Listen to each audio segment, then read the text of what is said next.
I spent my savings to buy a house for my sister, but she didn't invite me to housewarming party. Money can't buy respect, she said. Week later when I announced the sale house. I never thought I'd be the kind of guy to let people walk all over me. I worked hard, saved my money, and made responsible decisions. I wasn't the type to throw my earnings away on people who didn't deserve it. At least, that's what I believed.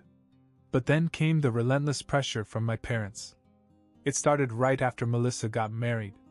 My mom and dad sat me down, looked dead serious, and laid it out for me.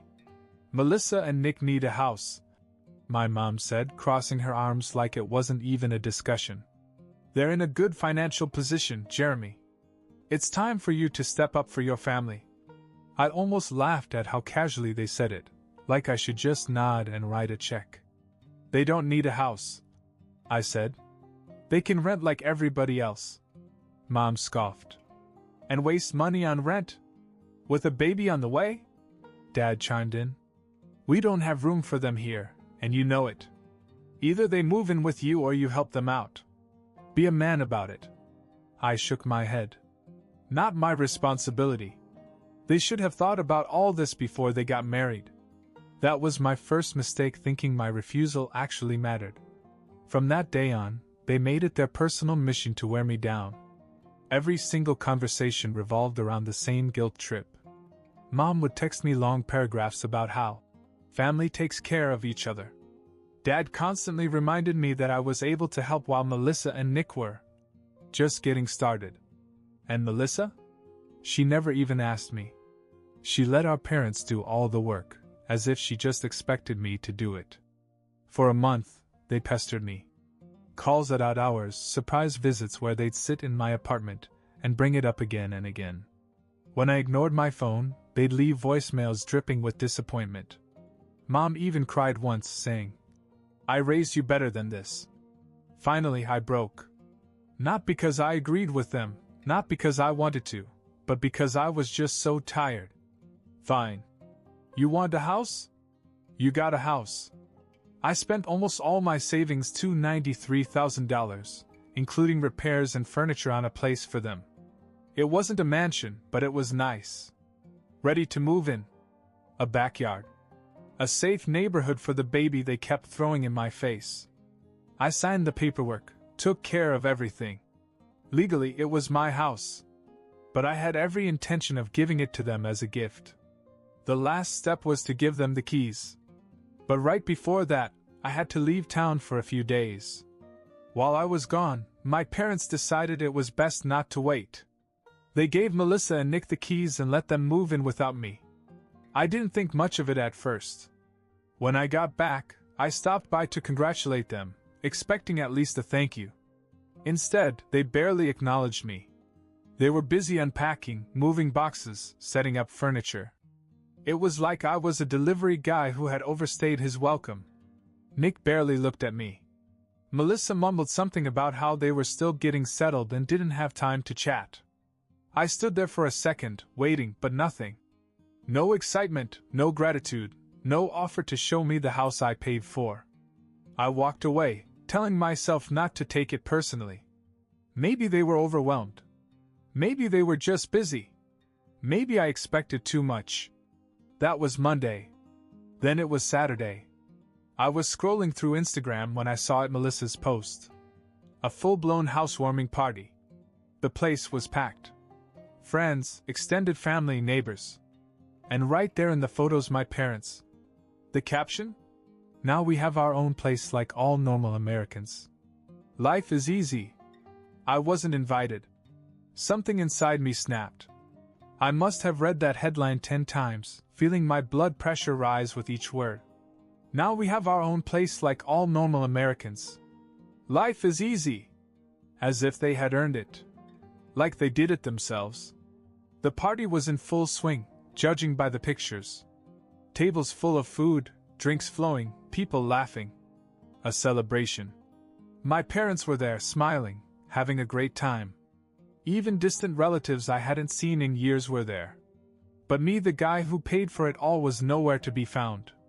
I clenched my fists so hard my knuckles turned white. I wanted to call Melissa right then and there, demand an explanation, ask how the hell she thought this was okay. But I didn't. I knew I'd just get some dismissive excuse or a fake apology. No, this wasn't something I was going to let slide over the phone. The next morning I drove to my house. Melissa opened the door, still in her pajamas, holding a coffee cup as if she had all the time in the world. "Oh," she said, blinking. "Did you text first? We're kind of dash." Why wasn't I invited? I cut her off. Her eyes flickered with something annoyance? Guilt? She took a sip of her coffee, as if she needed a second to think. "Jeremy, come on. It was just a little get-together. Small? Half the family was there. Mom and Dad were there. People I haven't spoken to in years were there. But not me?" She sighed as if I was being dramatic. "Look, we didn't think you'd be comfortable.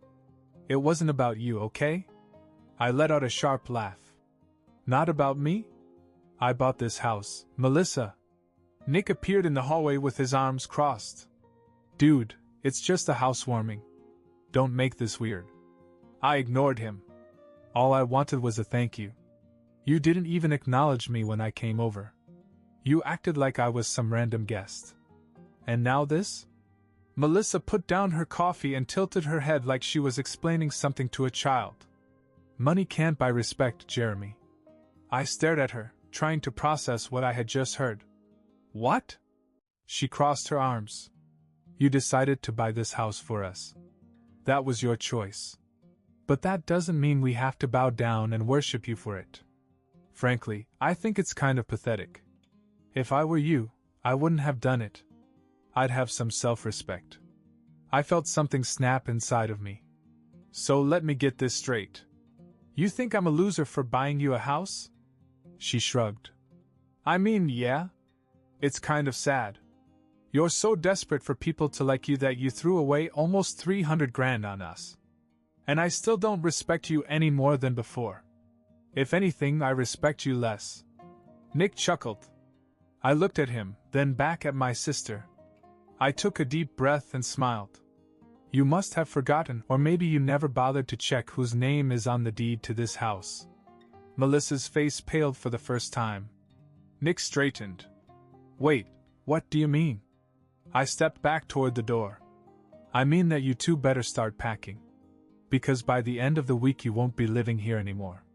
Panic flashed across their faces, but I didn't give them a chance to react. I turned and walked out, slamming the door behind me. Let's see how easy life is now. By the time I got back to my car, my phone was buzzing nonstop. Calls from Melissa. Calls from my parents. I ignored them all. I needed a moment to enjoy the thought of them scrambling as they realized their little fantasy was about to collapse. It didn't take long for the real collapse to begin.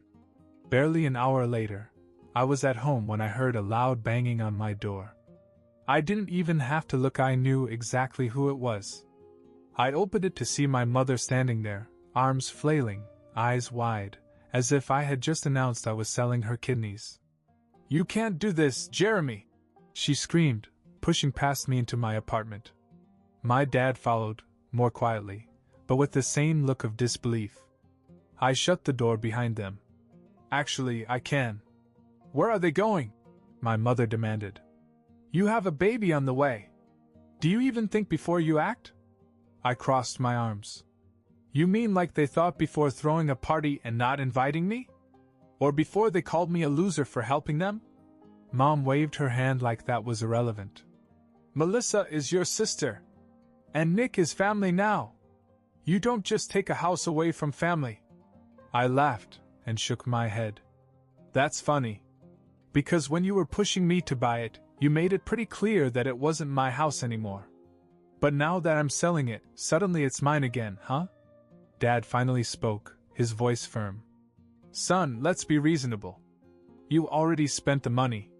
Just let it stay. What's done is done." I looked between them and realized something. They weren't mad at Melissa. They weren't mad at Nick. No, in their eyes I was the problem. I was the bad guy because I dared to stand up for myself. I shook my head. "No. I'm done being the family ATM. They are moving out this week, or they are dealing with a realtor. You're evicting your pregnant sister? Mom gasped, as if I had just admitted to committing a war crime. She did it to herself, I said. She could have been grateful. She couldn't have insulted me to my face. But she made it clear what she thought of me. So now she can find out. Mom turned to Dad. Say something. Dad sighed. Come on, Jeremy. Do you really want to create this kind of tension in the family? I stared at him. You created this. You and Mom were the ones who backed me into a corner, made me feel like I had no choice. Now that I'm taking back control, suddenly I'm being unreasonable? Mom's voice dropped to a deep, almost threatening tone. If you do this, you'll tear this family apart. I let out a breath, then looked her dead in the eye. Then consider it torn. She flinched as if I had slapped her. Dad clenched his jaw, but neither of them had anything else to say.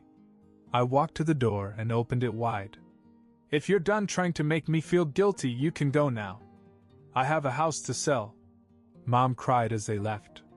Dad shook his head in disappointment. But I felt nothing. They had made me feel like I owed Melissa my life, like my hard-earned savings were just there to be handed over. But now they were about to learn a hard lesson. Melissa and Nick had a week. And I wasn't bluffing. It took less than 2 hours for Melissa to show up at my door. Not knocking like our mother had done, no, she had a different strategy. When I opened it, she was standing there looking pitiful. Red eyes like she'd been crying, arms wrapped around herself. If I didn't know her better, I might have thought she was genuinely sorry. Jeremy, please. I leaned against the doorframe. Please what? She sniffled. I know I said things I shouldn't have. I was just stressed. You know what pregnancy hormones are like. Ah. There it was. The poor pregnant woman card. I crossed my arms. So when you called me a loser and laughed at me for helping you, that was just hormones talking? She nodded quickly. Yes. I didn't mean any of that. I was just overwhelmed with the move and the baby and everything. You know, I really appreciate what you did for us. I tilted my head. Funny. You've never really said that before. Her lip quivered. You can't kick us out. We have nowhere to go. I shrugged. Not my problem. I'm sure Mom and Dad will take you in. Her face instantly darkened. They don't want us there. I raised an eyebrow. Then maybe you should ask them why they won't help you instead of expecting me to be your doormat. Melissa let out a frustrated breath. Okay, fine.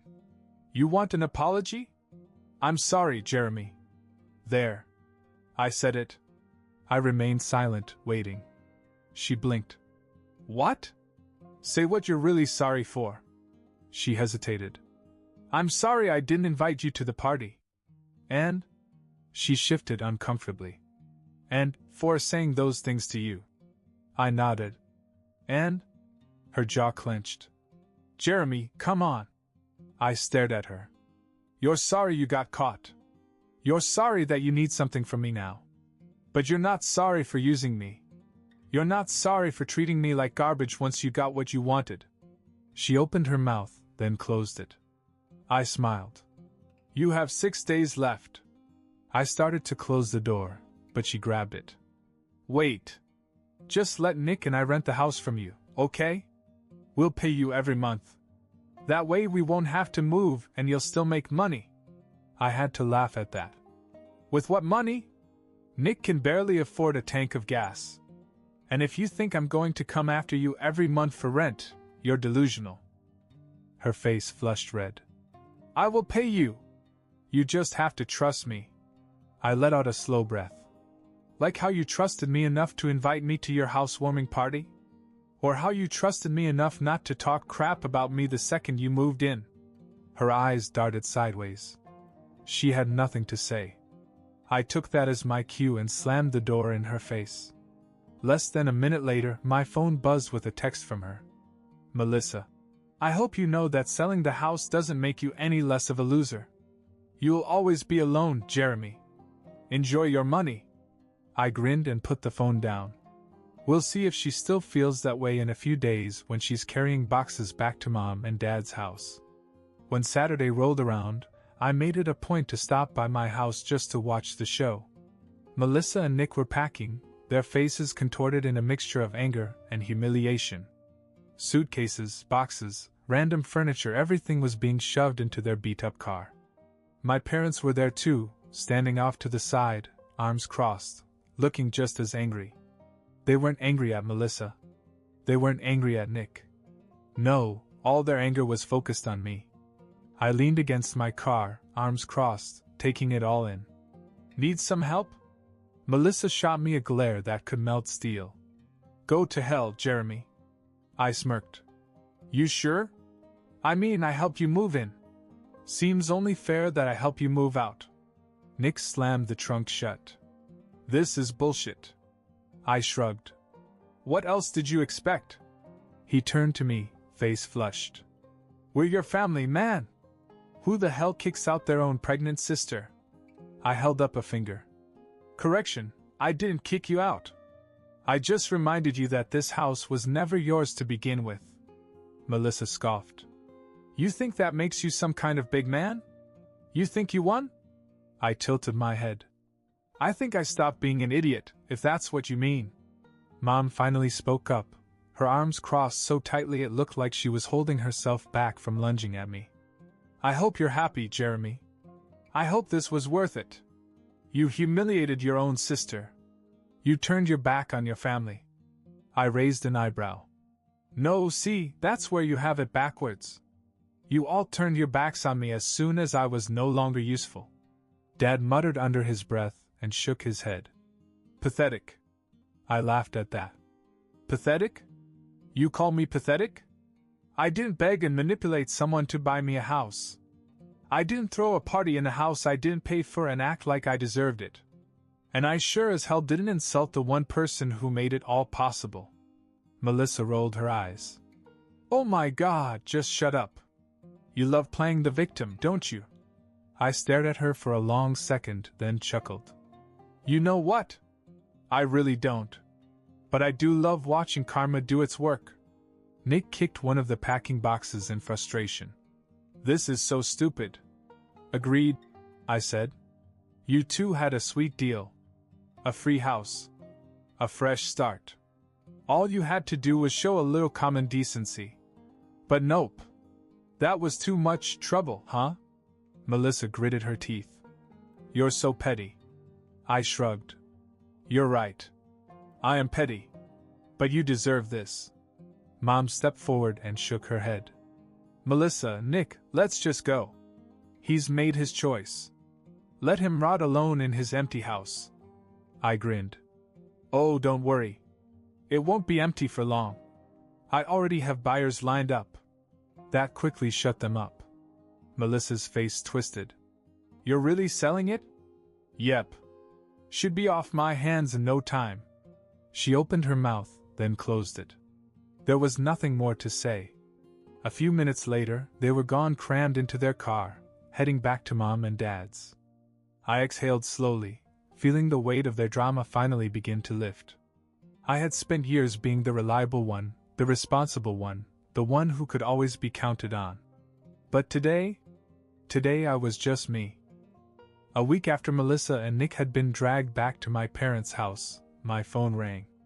I didn't need to check the caller ID, I already knew. I let it ring a few times, debating whether I even wanted to entertain whatever nonsense was coming next. But eventually I picked up. Mom's voice was sharp, cutting straight to the point. After everything you've done, you are not our son anymore. I blinked. Wow. No warm-up? No fake attempt at making me feel guilty? Just straight to you're dead to us? You think this is funny? She snapped. You humiliated your sister, you made her life harder while she's pregnant, and for what? Your own ego? You disgust me. I leaned back in my chair, shaking my head. Let's go over this again, just for fun. You and Dad forced me to buy them a house. They took it without a shred of gratitude. They threw a housewarming party and didn't even invite me. Then, when I asked why, Melissa called me a loser for helping her. So, I took back what was mine. And that makes me the bad guy? You abandoned your family, she hissed. I laughed. No, Mom. You abandoned me the second I stopped being useful. Silence. I could hear Dad in the background, muttering something to her, but she ignored him. I imagined they had planned out this whole call, expecting me to beg for forgiveness or feel some kind of guilt. But all I felt was free. I sighed, already bored of the conversation. Do me a favor and lose my number. And with that I hung up. I expected an immediate callback. Maybe more angry texts, a dramatic voicemail, some attempt at dragging this out. Nothing. That was unexpected, but I wasn't about to complain. After that, I did the last thing I needed to do. I sold the house. I could have held out for a better price, but I just wanted it gone. The place was a reminder of how much money I had wasted on people who would never appreciate it.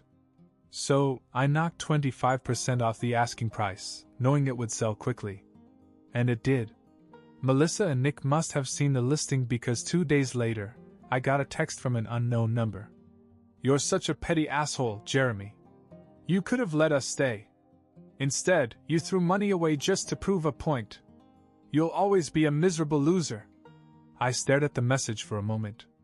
Then I deleted it. No response. No anger. Just gone. Because the truth was, I did throw money away. I lost thousands of dollars. I lost my so-called family. I lost the illusion that people who share your blood will always have your back. But in return, I gained something far more valuable. I learned a lesson that most people take a lifetime to figure out. Never help people who don't appreciate it. Especially family. Because family is the one group of people who think they can take everything from you, and you'll just take it. Not me. Not anymore. From now on, I only take care of one person. Me.